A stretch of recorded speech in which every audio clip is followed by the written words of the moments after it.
This year, in recognition of the countless contributions of our veterans, the Salvation Army and the City of Chandler's Museum and Diversity Office have worked together to present this program to honor those who fought, continue to fight, and who have given their lives for this country. Thanks for joining us for this special program, and once again, a heartfelt thank you to all of our veterans.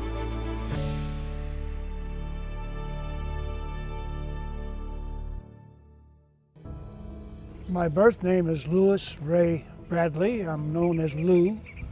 My rank was sergeant. And you're in the United States Marine Corps? United States Marine Corps, the few, the proud, the greatest fighting force on Mother Earth. So how old were you when you enlisted in the military? I enlisted on my 17th birthday. 17th. What was it like being 17 going into the military? A new adventure. Yeah. Especially when you got to boot camp, that was a real adventure. We had what we called drill instructors who were not fathers or older brothers. They were disciplinarians that had no qualms about whacking you alongside the head with your rifle if they found a speck of dirt on it. Yeah.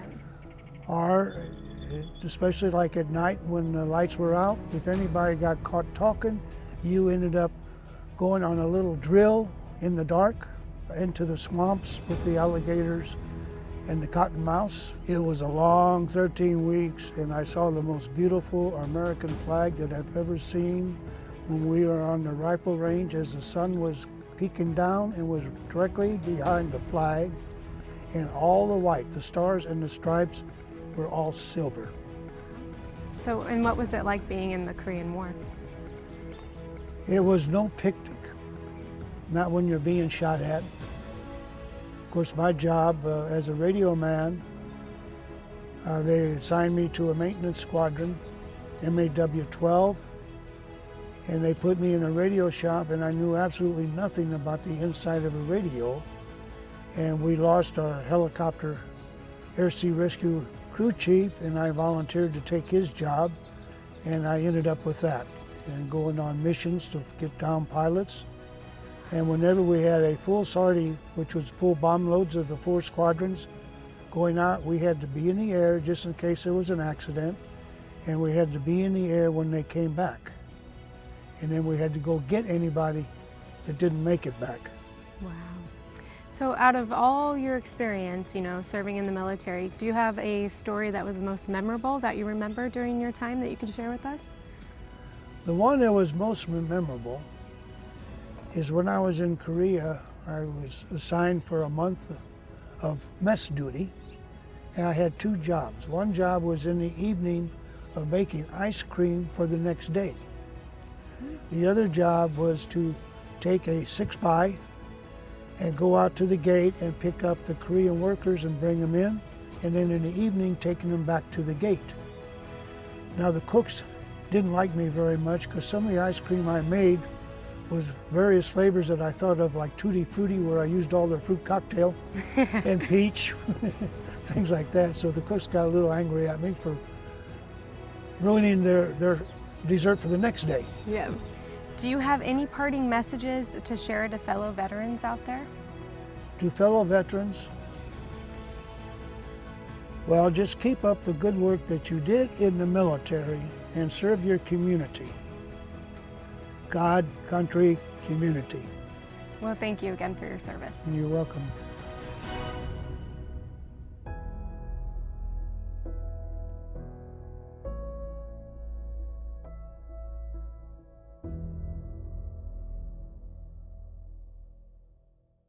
Hey, my name is Blaine Long. This is Mr. John Rawhouse, Marcus Whedon, my buddy David Libman. We're going to play a song for you called Flanders Fields. We hope you like it.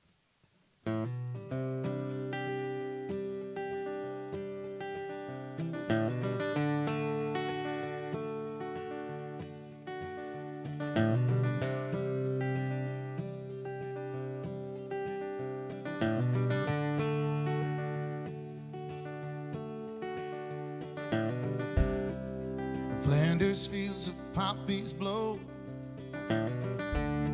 between the crosses row on row, mark our placing in the sky. Larks still bravely sing and fly. Scarce heard amid the guns below. Flanders fields of poppies blow. We are the dead. Short days ago, we lived, felt dawn, saw sunset glow. He lived and were loved, and now we lie in Flanders Fields. Flanders Fields.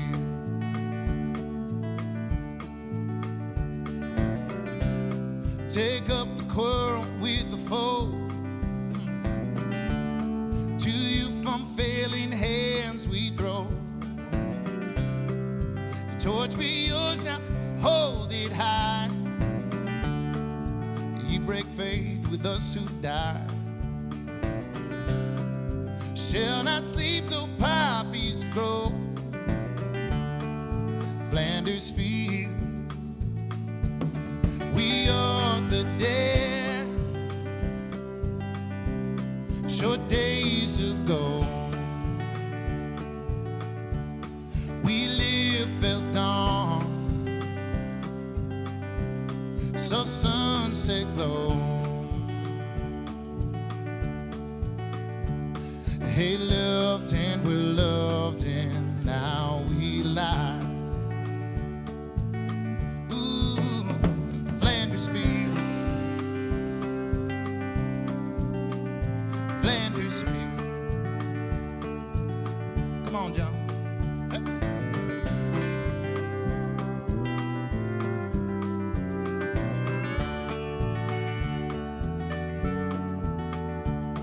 We are the dead. Short days ago, we lived, felt dawn, saw sunset glow.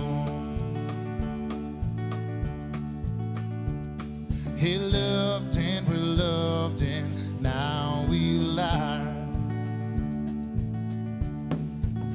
in Flanders Fields. In Flanders Fields. In Flanders Fields.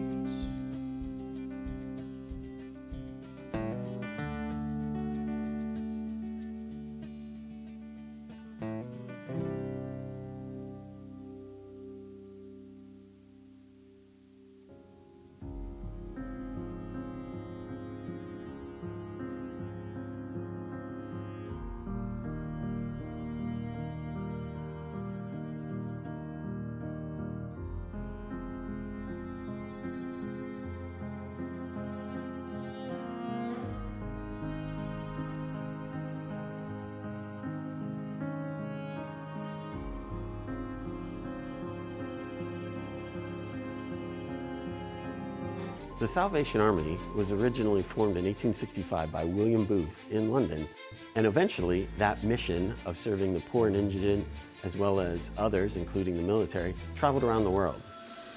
During World War I, a group of Salvationists from America and other countries traveled to France and Germany to provide spiritual engagement and comfort to the soldiers.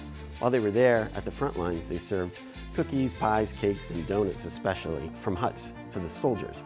They also nursed the wounded and dying. At home, they rolled bandages and did all sorts of things for bases, including dining room service, recreation facilities, and worship services. Salvation Army officers have provided spiritual comfort for American soldiers since the Spanish-American War. Some Salvation Army officers serve as an official capacity in the military as a chaplain, and chaplains are actually regularly enlisted men in the armed forces doing the exact same training as all of the other soldiers. But to also be a chaplain, they have to have a bachelor's degree and a master's degree in divinity. They usually complete a full military career and sometimes serving 20 years or more. During World War II, the Salvation Army joined a group of 5 other nonprofits to create the USO, the United Service Organizations. During World War II, the USO, as well as their own clubs called Red Shield clubs, provided all types of services to soldiers. Everything from worship and reading and writing, games and places to do sports, as well as training things and recreation things like photography clubs and art classes. They also provided snack bars and soft drinks and even food like hamburgers and especially donuts. They also sent care packages, knitted clothing, and other kinds of needs to the soldiers on the front lines. During Korea and Vietnam, the Salvation Army did very similar things to what they did during World War II, including running USO clubs and Red Shield clubs, but they also provided mobile canteens to provide spiritual counsel and entertainment and refreshment to the troops. In the 1970s, the Salvation Army stepped away from the USO when the USO decided to start to serve alcohol, and then by the time 1978, when the United States was no longer involved in any active conflicts, they closed the remainder of their Red Shield clubs. From Desert Storm to today, the Salvation Army has continued to support veterans in all sorts of ways, including sending comfort kits and phone cards, and even paying for emergency trips for soldiers back to visit home in times of emergency. They also provide assistance to veterans here in the United States, including housing assistance through the Veterans Administration, as well as all sorts of programs, including skill training, spiritual guidance, job search, and even hospital visitations.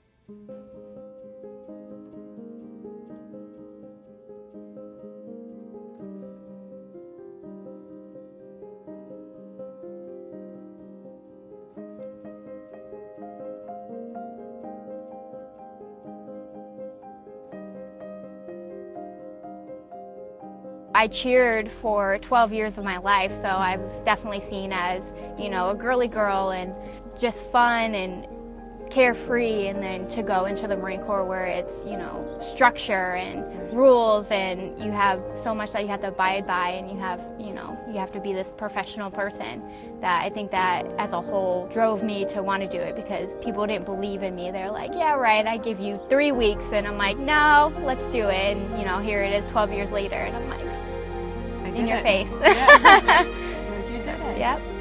My name is Ashley McWhort, and I served in the United States Marine Corps. And how long were you in the Marine Corps for? I was active duty for 5 years, and I've been a reservist for 7.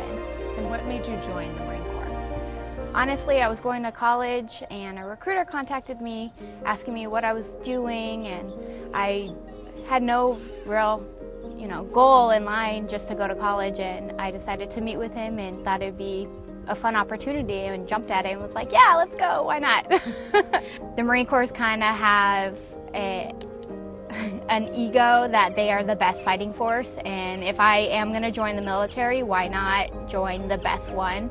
Maybe it's a part of me, and it's always been, like striving for the best, but that it just appealed to me a lot more than any of the other branches. And what was it like going through boot camp, and where were you stationed? I was stationed when I graduated boot camp in Kings Bay, Georgia. It's a Marine Corps Security Force Battalion.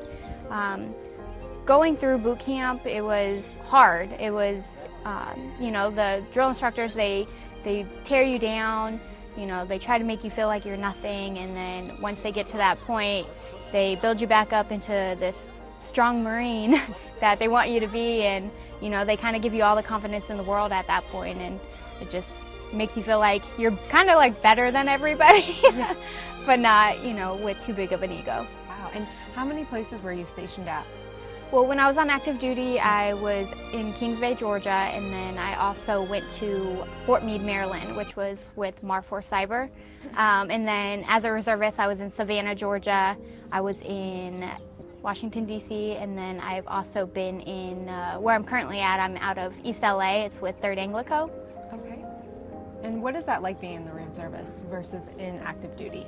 As a reservist, you do it, like the commercial says, so 1 week in a month, 2 weeks out of the year. It's nice, it gives you the opportunity to still be a civilian and have your normal life back at home with your family, and maybe a little bit slower pace. And then you go and, be a Marine, and you go and do your reserve thing where you're still maintaining the same professionalism, and you maintain the same ethics that they teach you, and it's completely different world, and I love it. It's been a great time. And now you work in PD. I do. And is that a lot of the military experience that you have very similar to what you do right now? So what I do right now as a police records specialist is more of the paperwork, the administrative side of it, which is pretty similar to what I was doing in the Marine Corps, except for, we're not handing out gear, we're not doing that type of stuff, but you can kind of relate it to when we work with the citizens, providing them police reports, and it's that customer service baseline. Very cool. And I know we talked earlier about what type of services were important coming back. You talked about Heroes for Hire and TAP. Can you tell us a little bit more about that?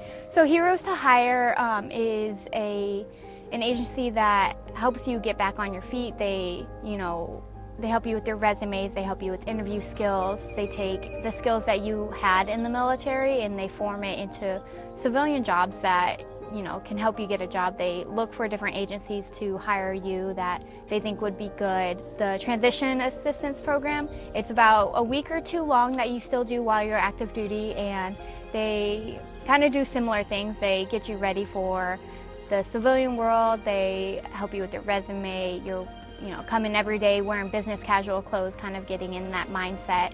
Mm-hmm. They set you up if you need to file disability claims for anything. They help you, they give you all the resources that you need. And why are those services so important to veterans coming off of service? Sometimes you just don't know what you're going to do. You kind of have been in this atmosphere for 4 years, 8 years, 10 years, sometimes even longer. You retire from the military, and that's the only thing you've been doing for so long that, you kind of don't remember how to go about anything, and they give you these tools to set you back up for success because they don't want to see you fail.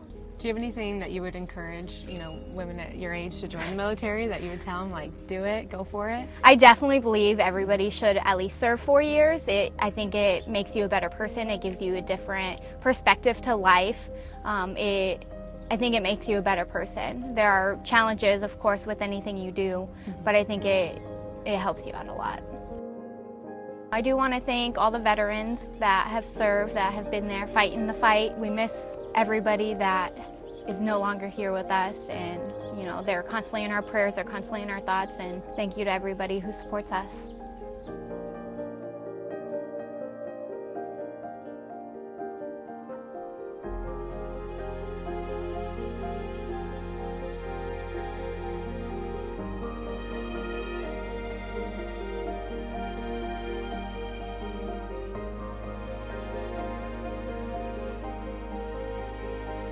Chandler Veterans Duty is a traveling banner exhibit from the Chandler Museum which pays tribute to Chandler's residents who have served in the military. Ernie Karkula grew up in the Ocotillo area of Chandler, and during World War II he enlisted in the Marine Corps. He went overseas and fought in the Pacific Theater, serving in several major engagements there from Guadalcanal to Okinawa. He was able to return to Chandler, and he served as a police officer here in Chandler after his service was done. Jim Ryan served in the Army in the 1970s. He studied foreign languages and ended up working in Army intelligence. The Chandlerite, who was born and raised here, went to Seton High School.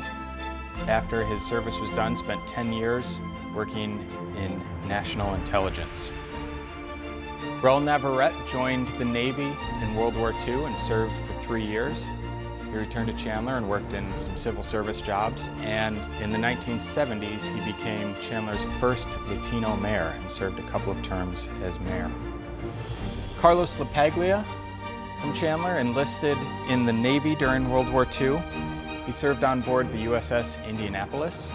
He was on its final mission as it delivered the uranium for the nuclear weapon which was dropped on Hiroshima.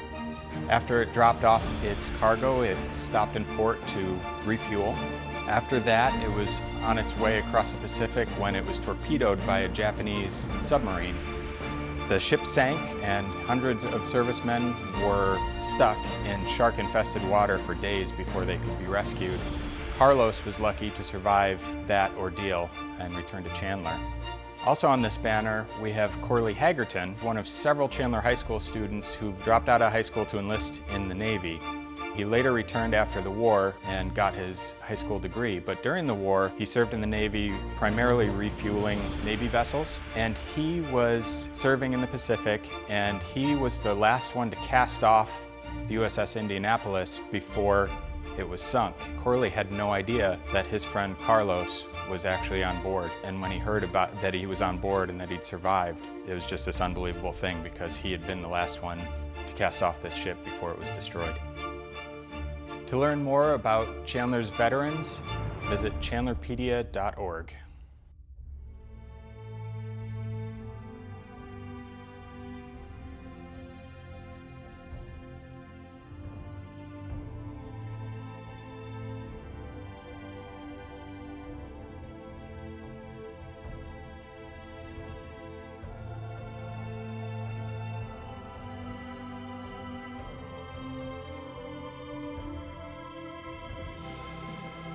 All right, hey, this song is called Bring It Back Again.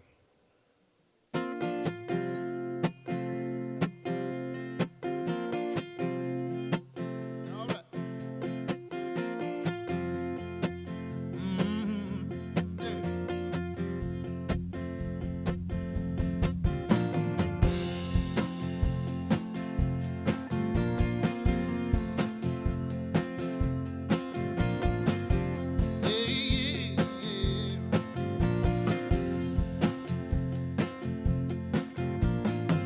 We'll count my silver and patient gold. Yeah.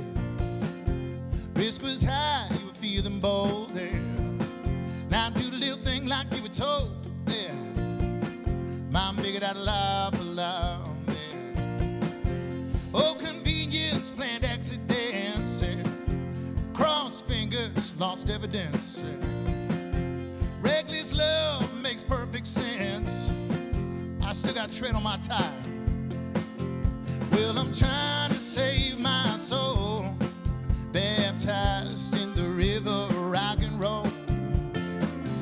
What are you gonna do when you get too old and you're tired? Well, you've been discovered right where you've always been. You're surrounded by the trunks that you call friends. Well, it might not stop, but it comes to an end, that's for sure. Yeah. What you gonna do when this all goes away? The ability to write, you know, sing and play. Guess you're gonna have to get girls a different way. Goes around, comes around, goes around. I need a cool drink of water, maybe like a crust of bread. Feel like a bomb gave birth in my head. I repeat these 9 words that I just said. Repeat these 9 words that I just said. Well, I'm trying to save my soul, baptized in the river of rock and roll. What are you gonna do when you get too old and you're tired? Yeah. Well, you've been discovered right where you've always been. You're surrounded by the trunks that you call friends. Well, it might not stop, but it comes to an end, that's for sure. Yeah, yeah, yeah, yeah. Bring it back again. That's the real job, Chandler. Bring it back again, yeah. I'll bring it back again, all right. Oh, yeah. Oh, my baby, I can see all the trouble that's been creeping up behind me, yeah. I can't wait around all night long. Well, the time isn't always right, oh, yeah, I gotta drive across this desert in the middle of the night, singing, oh, well, every mile that I go, yeah, oh, hey, watch them go in, come on. Hey.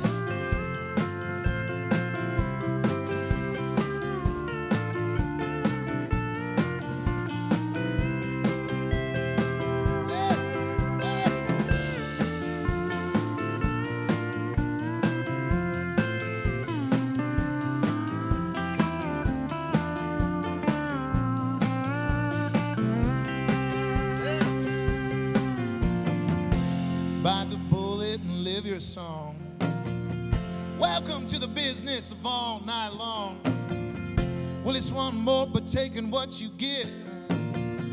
Whole lot of oh well, I'm trying to save my soul, baptized in the river of rock and roll.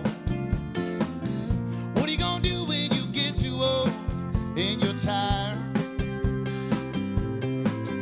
Well, you've been discovered right where you've always been. You're surrounded by the drunks that you call friends. Well, it might not stop, but it comes to an end, that's for sure.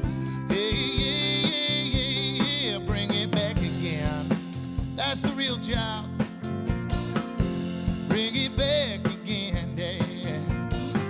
I'll bring it back again, yeah. All right. I'll bring it back again, all right. Hey, all right,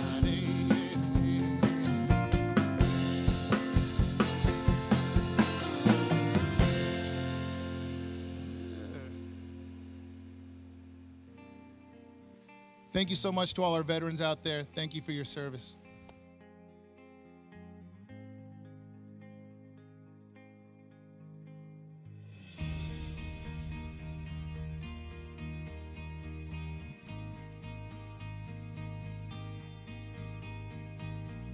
My name is Bill Berry, and I was in the United States Army. I was airborne and a combat engineer. What motivated you to join the military? Well, my normal answer is that I wanted to join to go give my country, but that's not really the truth. The truth of the matter is I had a choice. The choice was go in the service or go to jail. I chose go to the service. Shortly thereafter, I definitely know that I was in the right place. And how long were you in the military for? I was actually only in for 2 years and 9 months. I started off in Fort Lewis, Washington, basic training, then AIT in Fort Leonard Wood, Missouri. Then I went to jump school.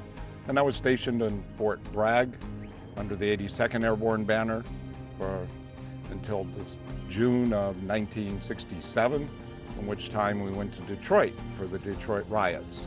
And it inspired me to volunteer to go to Vietnam. By September, I was in Vietnam serving with the 173rd Airborne. And what did you do when you were over in Vietnam? I'm a combat engineer, so I cleared zones. I went with the infantry out on search and rescue, search and patrol. We did search and destroys, we did city controlment. We did a lot of things in Vietnam during my 8.5 months. Wow, 8.5 months. Yep, that was before I got hit. March 29, 1968. You got hit? Yes. I was out on a berm on a hill taking a picture, and an RPG came down on the ground. Wow. Put me in the hospital. That was my longest tour of duty, was 17 months in and out of Letterman General Hospital and Fort Ord. What was it like coming back after, were Well, there I came back services? on a stretcher, so of course it wasn't a matter of coming through the airports and having many of the issues that many of our guys were having, and we were very gung-ho. Our particular unit was probably one of the most, and at the most troubled times in Vietnam. November of '67, we were in War Zone 2, Air Zone 2, and that was quite a traumatic bunch of issues that went on. But coming back, so I was on a stretcher, came back to the military hospital, so everything was all, happy and fun and games, so to speak, from there, till I got out. And when I got out, I took an early out to go back to school and made the mistake of signing up to go to San Jose College, where by most people think that Berkeley was the worst army, or worst place to go for war protesters, but realistically San Jose was. And so it kind of put me in a back seat, and for the next 40 years, most people did not know I was even in the military.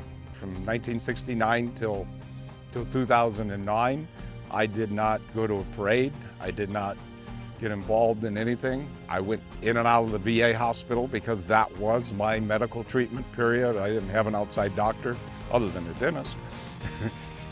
So, and I would go in and out of there, and I wouldn't even encounter and talk to my veterans. Even all that time as we worked as a Christian discipleship ministry, housing people. We had veterans, and I kind of worked with them, but I did not. But in 2009, I went back to the DAV, and one of the things that they said was, you know, try and reach and encounter your background.